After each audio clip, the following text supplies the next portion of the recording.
ان کے دین کے لیے اپنے آپ کو وقف کر دیں اور ایک ایک سانس ان کے نام کر دیں، حق کے شکر پھر بھی ادا نہ ہو، اس لیے کہ ہماری بخشش کی ضمانت اسی دہلیز سے ہوئی، اسی چوکھٹ سے ہوئی۔ یہ سارے اجالے، یہ ساری روشنیاں کائنات کے اندر جو آپ کو دکھائی دیتی ہیں، یہ آمنہ کے لال کے قدموں کا صدقہ ہے۔ اور آج ہمیں خوشی کیوں نہ ہو، آج کی شب میرے اور آپ کے آقا و مولا وہاں تک پہنچے ہیں جہاں کسی کا خیال بھی نہیں پہنچ سکتا۔ کوئی فلک تیرا یار گیا، کوئی جا سدرا تے ہار گیا، ایک کالیاں زلفاں والا سی جڑا عرش تو بھی لنگ پار گیا۔ اتنا عروج کائنات میں حضور علیہ السلام سے پہلے نہ کبھی کسی کو ملا، نہ حضور کے بعد کسی کو ملا۔ وہ بلندیاں، وہ رفعتیں، وہ وسعتیں، وہ شان و شوکت، وہ عزت، وہ عظمت، وہ رفعت ان کا مقصود ہوا جو انہی کا ہی حصہ ہے۔ اور اللہ تعالیٰ جل شانہ نے اتنا نوازا کہ کوئی کمی باقی نہیں رہی، اور حضور کے صدقے سے اس امت کو بھی نواز دیا گیا، بخشش کا وعدہ دے کر اس امت کے لیے 50 نمازوں کا تحفہ دے کے، جو بعد میں سمٹ کے 5 رہ گئی، اور خواتین میں سورہ بقرہ عطا کر کے اس امت کے دردوں کا درمان کیا اور انہیں سکون اور قرار کی دولت نصیب فرمائی۔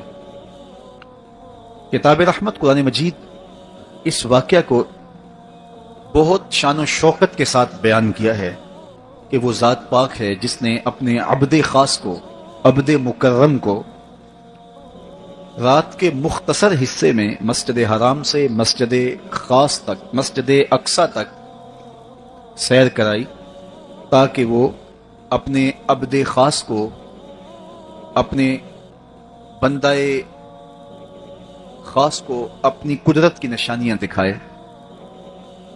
وہ مسجد اقصی جس کے اطراف میں رحمتیں برستی ہیں، انوار اترتے ہیں اور برکات کا نزول ہوتا ہے، اور پھر مسجد اقصی سے لے کر آسمان تک، اور آسمان سے سدرہ تک، اور سدرہ سے جہاں تک میرے رب نے چاہا اپنے محبوب کو سیر کرائی اور قدرت کے نشانات دکھائے۔ جنت کی سیر کروائی، حضور نے دوزخ کا ملاحظہ کیا، مسجد اقصی میں نبیوں کی امامت کروائی، بیت المعمور میں اللہ کے محبوب کی جلوہ گری ہوئی، انبیاء علیہم السلام سے ملاقاتیں ہوئی، اور سب سے بڑھ کر اللہ نے اپنے محبوب کو اپنا دیدار عطا فرمایا۔ اب اس سرعت کے ساتھ، جس تیزی کے ساتھ حضور علیہ السلام تشریف لے گئے کہ رات کا مختصر حصہ تھا، قلیل وقت میں حضور گئے بھی ہیں اور آئے بھی ہیں، اور یہ ایک بہت بڑا امتحان تھا لوگوں کے لیے۔ کھرے اور کھوٹے کی پہچان ہونی تھی، لوگوں کے ایمان کا امتحان تھا، اور کفار نے اس پہ بہت ساری باتیں کی، اور ان کے ماننے میں یہ بھی نہیں آتا تھا کہ مسجد حرام سے مسجد اقصی تک کیسے گئے۔ ابو جہل نے گلی گلی جا کے پروپیگنڈا کیا کہ ہمارا کون سا مسجد اقصی میں آنا جانا نہیں ہے، تو 1 مہینہ جاتے ہوئے لگتا ہے، 1 مہینہ آتے ہوئے لگتا ہے، تو چھو کے بھی آنا ہو تو 2 ماہ چاہیے، اور یہ رات کے مختصر وقفے میں وہاں سے ہو کر آنے کی بات کر رہے ہیں، تو یہ کیسے ہم تسلیم کریں، یہ باتیں کیسے مان لیں؟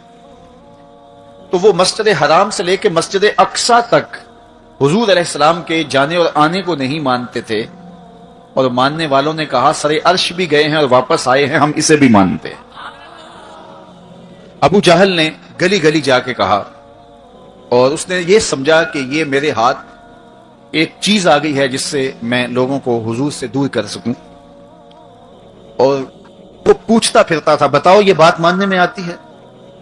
اچانک حضرت ابو بکر صدیق رضی اللہ تعالیٰ عنہ سے ملاقات ہو گئی، تو کہا ابو بکر تم ہی بتاؤ، اگر کوئی کہے کہ رات کے مختصر حصے میں گیا بھی ہوں اور پلٹ کے بھی آیا ہوں تو یہ بات ماننے میں آتی ہے؟ تو فرمایا بالکل ماننے میں نہیں آتی، چھو کے بھی آنا ہو تو 2 ماہ چاہیے۔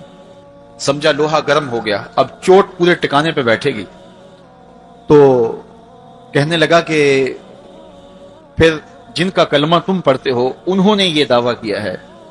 تو حضرت ابو بکر صدیق فرماتے ہیں کہ وہ اس سے بھی عجیب کرے تو میں وہ بھی ماننے کو تیار. وہ تو آسمان کی خبریں دیتے ہیں، ہم وہ بھی مان لیں. تو محبت والوں کے لیے، ایمان والوں کے لیے تو یہ قابل تعجب نہیں ہے. قرآن بتاتا ہے کہ حضرت سلیمان علیہ السلام نے کہا کہ مجھے تخت بلقیس چاہیے. تو ایک جن کھڑا ہو گیا، حضرت یہ خدمت میں سر انجام دیتا ہوں، کب تک لے کر آؤ گے؟ اس نے کہا دوپہر تک لے آؤں گا، مجلس برخاست ہونے سے پہلے پہلے تخت حاضر کر دوں. اور وہ کوئی ڈبیا نہیں تھی کہ جیب میں ڈال کے لے آنی ہو. وہ تخت اتنا بڑا تھا کہ 60 ہاتھ چوڑا تھا، 80 ہاتھ لمبا تھا اور کئی ہاتھ موٹا تھا. 7 کوٹریوں میں مکفل تھا، پہرے دار کھڑے تھے، 1 مہینے کی مسافت پہ تھا. اس کو جیب میں بھی ڈال کے لانا ہو تو پھر بھی 2 ماہ چاہیے، لیکن وہ اتنا بڑا تخت، اس کو وہاں سے لانا کوئی تماشا لبے بام تو نہیں تھا. لیکن جن نے کہا حضرت میں مجلس برخاست ہونے سے پہلے پہلے وہ تخت حاضر کر دیتا ہوں. قرآن نے ساری تفصیل سورہ النمل میں بیان کی. اب کتنی بڑی پیشکش تھی، لیکن حضرت سلیمان نے کہا نہیں، مجھے اس سے بھی پہلے چاہیے. پھر وہ اٹھا جس کے سینے میں کتاب اللہ کا علم تھا. قال الذی عندہ علم من الکتاب. مفسرین نے ان کا نام آصف بن برخیہ بتایا ہے، جو حضرت سلیمان کا صحابی تھا. اس نے کہا حضرت میں یہ سعادت اپنے ذمہ لینا چاہتا ہوں، آپ کو اگر جلدی چاہیے تو میں لے آتا ہوں. تو آپ نے فرمایا وہ تو دوپہر تک کا ٹائم دے رہا، بتاؤ تم کب لاؤ گے؟ تو وہ شخص جو زبور کا عالم تھا اور حضرت سلیمان علیہ السلام کا صحابی تھا، وہ بولا انا آتی کا بہی قبل ان یرتد الیک طرفک. حضور آپ آنکھ بعد میں جھپکیں گے، تخت پہلے حاضر ہوگا. اور حضرت سلیمان نے ابھی آنکھ جھپکی نہیں تھی، تخت سامنے پڑا ہوا تھا. بے ساختہ پکارا ھذا من فضل ربی، یہ میرے رب کا فضل ہے کہ جس نے میرے ماننے والے کو یہ روحانی طاقت اور توانائی نصیب کر دی. میں آپ سے کہتا ہوں کہ حضرت سلیمان کے امتی کی یہ شان ہے کہ 1 مہینے کی مسافت پر پڑا ہوا تخت آنکھ جھپکنے سے پہلے حاضر کر دیتا ہے. اور خود سلیمان مقتدی بن کے مسجد اقصی میں جس امام کے پیچھے کھڑے ہوں، اس امام کی شان کا عالم کیا ہوگا، ان کی رفتوں کا عالم کیا ہوگا. تو یہ ایک امتحان ہے معراج، اور میرے اور آپ کے آقا و مولا کی عظمتوں کو ماننے والوں نے کہا کہ یہ بعید نہیں ہے. اللہ اپنے محبوب علیہ السلام کو جہاں چاہے جتنے وقت میں چاہے لے جا بھی سکتا ہے، اور اللہ کی دی ہوئی طاقت سے محبوب واپس پلٹ کے آ بھی سکتے ہیں. لوگوں نے یہ کہا کہ جسم اتنی سرعت کے ساتھ اگر محو سفر ہو تو تحلیل ہو جائے، تو میاں تخت سلیمان تحلیل نہیں ہوا، اور یہ حضرت سلیمان کے مقتدی کی تخت بلقیس جو ہے وہ تحلیل نہیں ہوا، اور یہ حضرت سلیمان کے مقتدی کی روحانی قوتوں کا کرشمہ ہے. تو جب ان کے مقتدی کی قوتوں کا یہ کرشمہ ہے تو ان کے امام کی طاقتوں کا عالم کیا ہوگا اور رفتوں کا عالم کیا ہوگا. باقی یہ دعویٰ میرے رب کا ہے، سبحان الذی اسری بعبدہ، وہ ذات پاک ہے جس نے اپنے عبد خاص کو سیر کرائی. اور پھر دنیا برتہ حیرت میں ہے کہ اتنے مختصر حصے میں، اتنے قلیل وقت میں کیسے گئے اور کیسے پلٹ کے آئے. اور میرے رب نے کہا کہ سن لو، یہ میرے محبوب کا سفر نہیں ہے، یہ میرے محبوب کی سیر ہے. سبحان الذی اسری، یہ میرے محبوب کا سفر نہیں ہے، یہ میرے محبوب کی سیر ہے. اور آپ جانتے ہیں سفر اور سیر میں فرق. سفر تیزی کے ساتھ کیا جاتا ہے. میں اب جو فاصلہ طے کر کے آیا ہوں، تو اگر میں سیر کی غرض سے یہاں آتا تو مجھے 2 گھنٹے لگتے، اور اگر میں گاڑی پہ بھی آتا تو پھر بھی مجھے کم از کم پونا گھنٹہ چاہیے تھا. لیکن میں 15-20 منٹ میں یہاں پہنچنے کی کوشش کی ہے، کیونکہ میری نگاہ میں ایک تھا کہ میں نے دیے گئے وقت کے مطابق یہاں پہنچنا ہے. وہ تو باہر بے تحاشا رش نہ ہوتا تو میں وقت سے 5 منٹ پہلے ہی پہنچ پاتا.